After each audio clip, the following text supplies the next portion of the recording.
दोस्तों, जिस मुल्क का आधार एक धर्म पर टिका हो, उस मुल्क में रहने वाले दूसरे धर्म के लोगों का होना ही गुनाह होता है। इसे सिद्ध करता है बांग्लादेश और पाकिस्तान। जी हाँ दोस्तों, पाकिस्तान जो अब बन चुका है नरकिस्तान। दोस्तों, आज हम पाकिस्तान में रह रहे हिंदुओं की दुर्दशा से आपको वाकिफ कराएंगे। दोस्तों, जिस दिन जमीन पर लकीर खींचकर दो मुल्क बनाए गए, उस दिन के बाद एक मुल्क का रंग सिर्फ एक ही रहा, पर दूसरे मुल्क में अनेक रंग हुए। लोग अपने रंग के अनुसार मुल्क चुनने लगे और खून की नदियां पार करके अपने जमीन की तलाश की। दोस्तों, हमेशा इसलिए कह रहे हैं कि क्योंकि शायद आप नहीं जानते हैं कि पाकिस्तान के झंडे में जो सफेद रंग है वो पाकिस्तान में रह रहे गैर मुस्लिमों यानी हिंदू, ईसाइयों आदि को दर्शाता है। दोस्तों, जब देश आजाद हुआ और सब धर्म को लेकर अपने अपने मुल्क जा रहे थे, लेकिन उन्हीं में से कुछ लोग अपना घर बार और अपनी जन्मभूमि छोड़कर नहीं गए। वे जहां रहते थे उसे ही अपना घर और अपना देश मानने लगे, लेकिन इन्हें नहीं पता था कि अब वो पराये हो गए हैं। उनके मुल्क का सरोकार धर्म हो गया है और वो देखते ही देखते अपने घर में ही बेगाने हो गए हैं। हमेशा वक्त के आगे इनकी चीख दबती रही, उनकी मांग पैरों तले कुचलती रही और उनकी जिंदगी हर सहेस दो जख होती गई।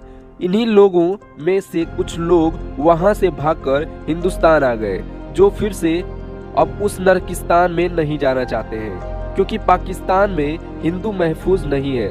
14 अगस्त 1947 को जब पाकिस्तान को आज़ादी मिली, उसके बाद 44 लाख हिंदुओं सिखों ने भारत की ओर रुख किया, जबकि भारत से 4.1 करोड़ मुसलमान पाकिस्तान को चुन वहां जाने का फैसला लिया। दोस्तों, 1951 की जनगणना के अनुसार पश्चिमी पाकिस्तान में हिंदुओं की संख्या 1.6% थी, जबकि पूर्वी पाकिस्तान जो आज बांग्लादेश है, वहां हिंदुओं की संख्या 22% थी।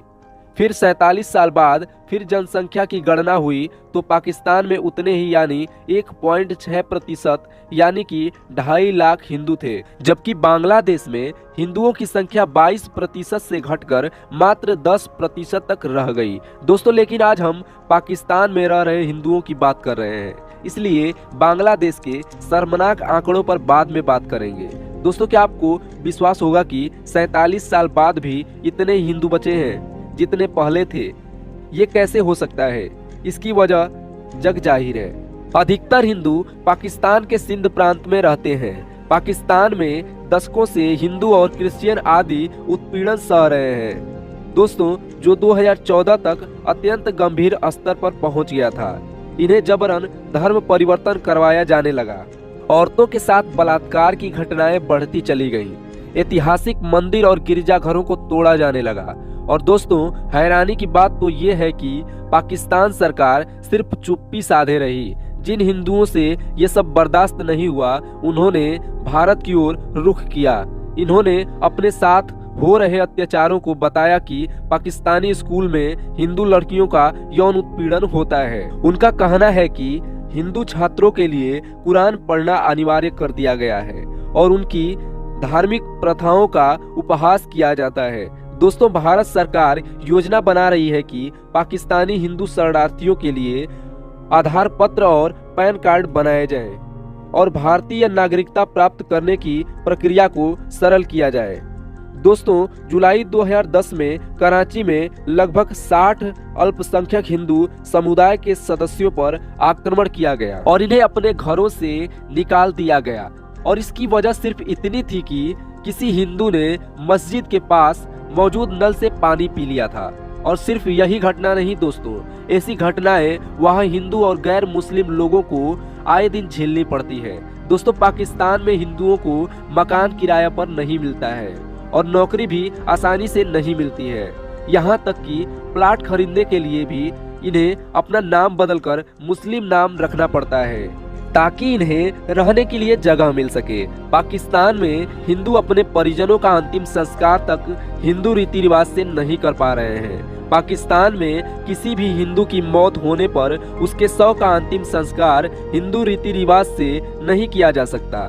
दोस्तों 80% हिंदुओं को अपने परिजनों के शव को कब्रिस्तान में दफनाना पड़ता है और इसकी मुख्य वजह है गरीबी, क्योंकि अंतिम संस्कार में ज्यादा खर्चा यानी कि 8,000 रुपए तक आता है, जो कि ज्यादातर हिंदू नहीं जुटा पाते और मजबूरन इन्हें शव दफनाना पड़ता है।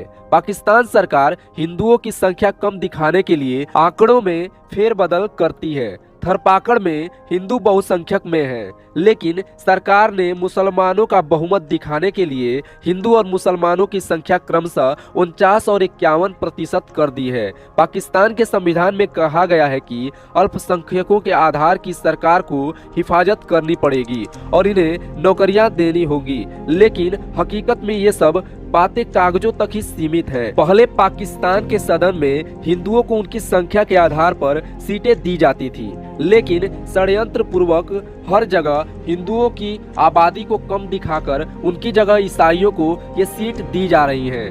दोस्तों पाकिस्तान से 2006 और 2009 में लगभग 5,000 हिंदू परिवार पलायन करके भारत आ चुके थे। वर्ष 2006 में पहली बार भारत पाकिस्तान के बीच थार एक्सप्रेस की शुरुआत की गई थी। हफ्ते में एक बार चलने वाली ये ट्रेन कराची से चलकर भारत के बाड़मेर के मुनावाव सीमा से होकर जोधपुर तक जाती है। दोस्तों इस ट्रेन से पहली साल में लगभग 392 हिंदू भारत आए थे।